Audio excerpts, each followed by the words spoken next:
प्रिय श्रोतागण, कल हमने प्रस्तावना स्वरूप संत कंवराम साहब के जीवन पर संक्षिप्त चर्चा की।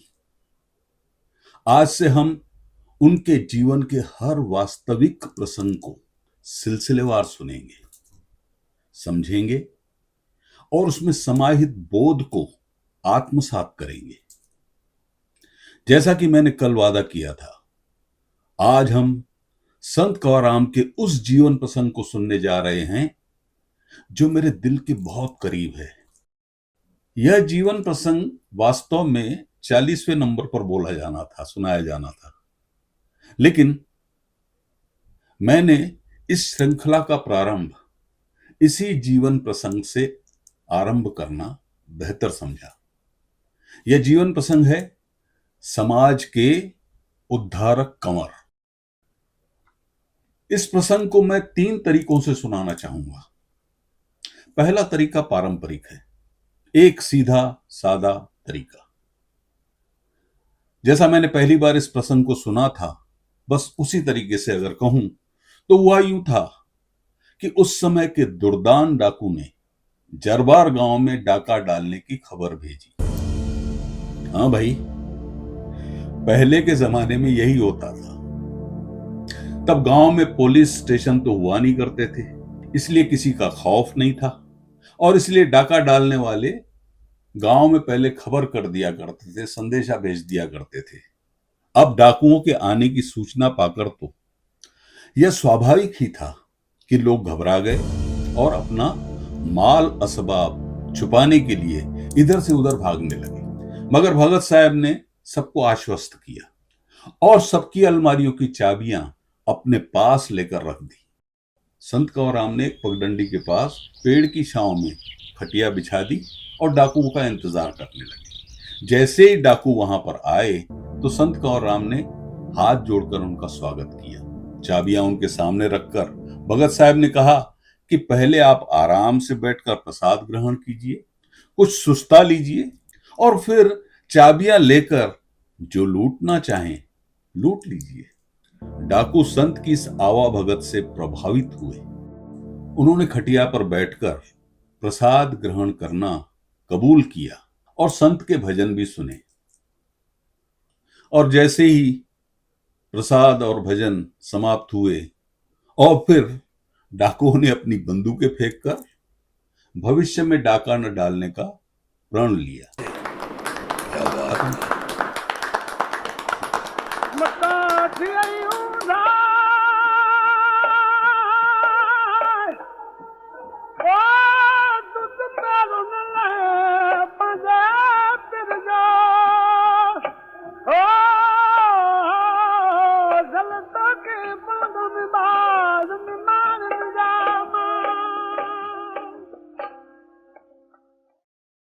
दोस्तों, बस इतना ही जीवन प्रसंग प्रचलन में है, परंतु इस प्रसंग को मैंने जब फिल्म की स्क्रिप्ट के रूप में लिखा तब मैंने उसमें कुछ नाटकीयता जोड़ दी।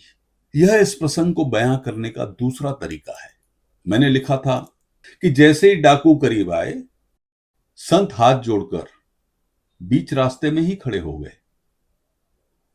सरदार ने जब संत को इस स्थिति में देखा तब उसने अपनी बंदूक को तान कर कहा, रास्ते से हट जा, क्या तुझे इस दुनाली से डर नहीं लगता? तब भगत साहब ने हाथ जोड़कर कहा, मेरे पास भी ये 5 दुनालियां हैं और मेरे ख्याल से इससे कारगर हथियार तो दुनिया में और कोई नहीं बना। जिसके पास ये 5 दुनालियां हो उसे भला किसका डर और कैसा डर? आप काफी दूर से आ रहे हैं, आइए बैठकर थोड़ा आराम कीजिए, सुस्ता लीजिए, प्रसाद ग्रहण कीजिए।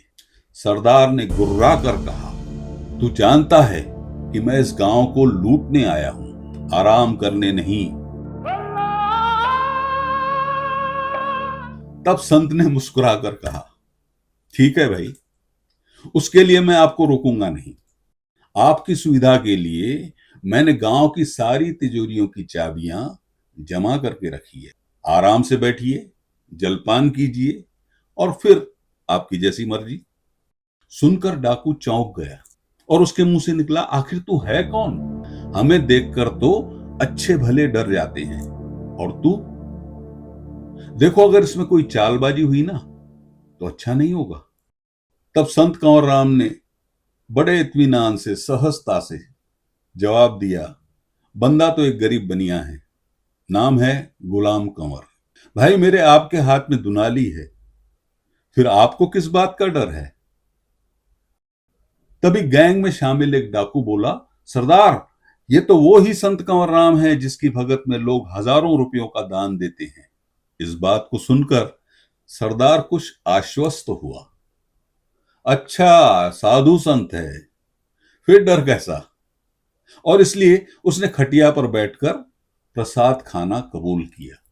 प्रसाद लेते हुए सरदार ने भगत साहब से एक भजन सुनाने के लिए भी निवेदन किया। भगत साहब ने सहजता से भजन गाना शुरू कर दिया। राम कुमार बिरबा तू मेरे मन, राम कुमार राजा, राम कुमार उठिए प्राणी जपिए सारंग में, उठिए प्राणी जपिए सारंग में, अमृत बाणी तू मेरे मन, राम जपी जय बेल की जय, वरदारा की जग में आए, समझी भर जाए साधु मेरे मन।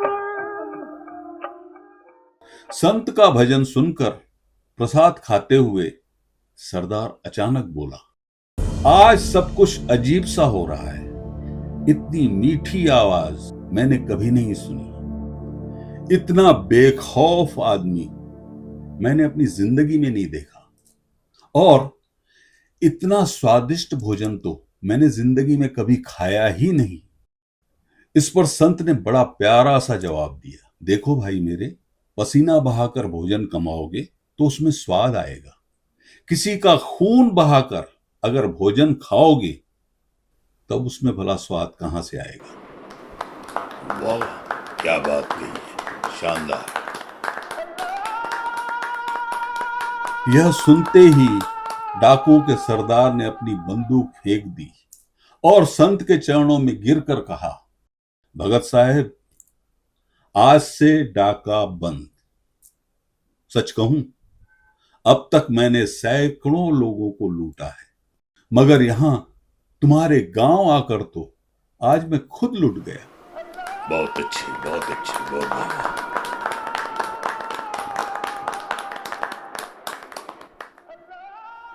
सच कहूं, अब तक मैंने सैकड़ों लोगों को लूटा है, मगर यहां तुम्हारे गांव आकर तो आज मैं खुद ही लुट गया।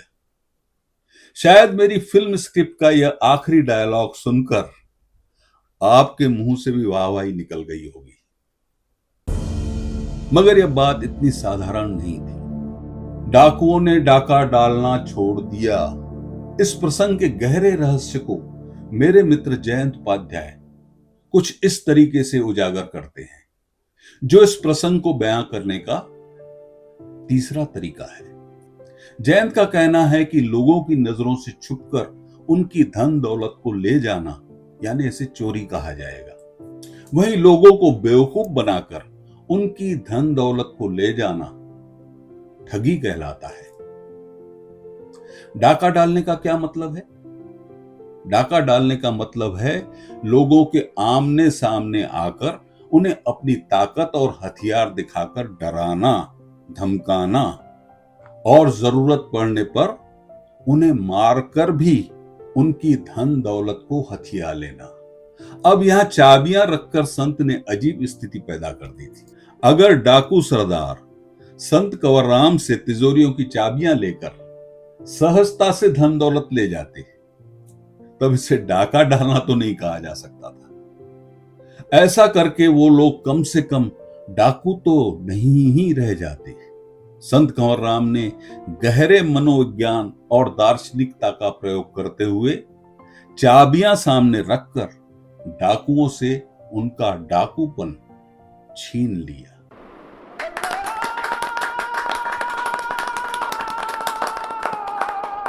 इस बात का एहसास होते ही डाकू सरदार असहाय हो गए। अब उस सरदार के पास और कोई चारा नहीं रह गया था, इसलिए उसने संत के चरणों में झुककर भविष्य में डाका न डालने की कसम खाई। संत कंवरराम साहब से मिलकर इन डाकुओं की जिंदगियां बदल गई। इसी तरह से भगत साहब ने हजारों जिंदगियों को अपनी अद्भुत जीवन शैली से बदल दिया। ऐसे ही अनेक जीवन प्रसंग हैं जिन्हें हम आगे की किस्तों में सुनेंगे। तो फिर इंतजार कीजिए, हम फिर मिलेंगे। नमस्ते।